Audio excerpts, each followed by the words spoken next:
Green vegetables আমাদের শরীরের জন্য খুবই উপকারী, আমরা প্রত্যেকেই জানি।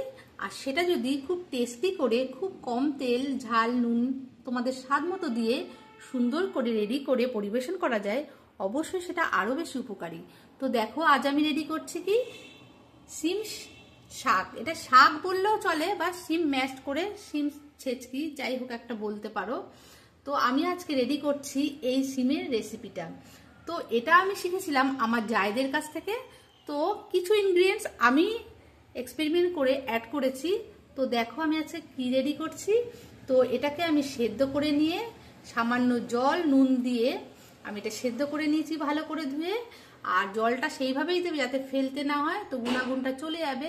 তো সের জন্য খুব কম জলে এটা সেদ্ধ করে নিতে হবে। আর তারপর আমি ম্যাশড করে নিয়েছি। আর তার জন্য লাগবে একটু কালো জিরা ফোড়ন, পেঁয়াজ দেব আমি, তারপর একটু অ্যাড করব চিংড়ি মাছ, আর শেষে দেব একটু মিষ্টি, নুন হলুদ তো অবশ্যই থাকবে, আর থাকবে ধনে পাতা কুচি।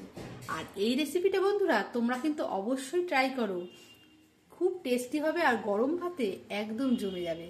তো চলো তবে, কেমন লাগলো আমার এই রেসিপিটা অবশ্যই ট্রাই করো, আর কমেন্ট বক্সে কিন্তু কমেন্ট করতে ভুলো না।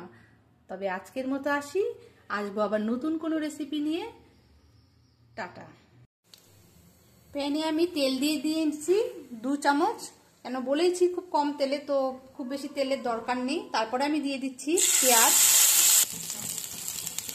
পেঁয়াজটা একটু হয়ে এলে আমি এর মধ্যেই চিংড়ি মাছটা দিয়ে দেবো। চিংড়ি মাছ যেহেতু খুব বেশি ভাজলে শক্ত হয়ে যায়, তো তার জন্য আমি পেঁয়াজের সাথেই চিংড়ি মাছটা দিয়ে দিচ্ছি।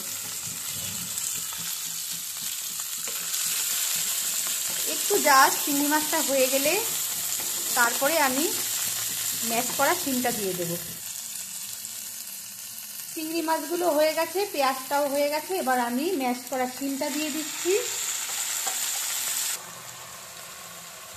ঝালটা বন্ধু সম্পূর্ণ তোমাদের নিজেদের টেস্ট অনুযায়ী। তো আমরা খুব কম ঝাল খাই, তো আমি লঙ্কাগুলো খুব ঝাল, তো হাফ লঙ্কা দিয়ে দিলাম।